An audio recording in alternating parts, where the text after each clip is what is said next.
Hindi lahat ng comfort masama, pero pag sobra, delikado.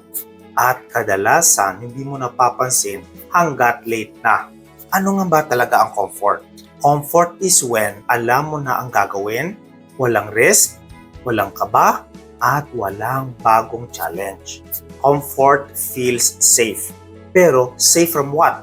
Safe from failure, from embarrassment, from starting again. 70% ng mga adults stay the same way financially for more than 10 years. Hindi dahil wala silang kakayahan, pero hindi na sila nagpo-push. Comfort versus discomfort. Comfort says okay na ako. Pwede na to. At least stable.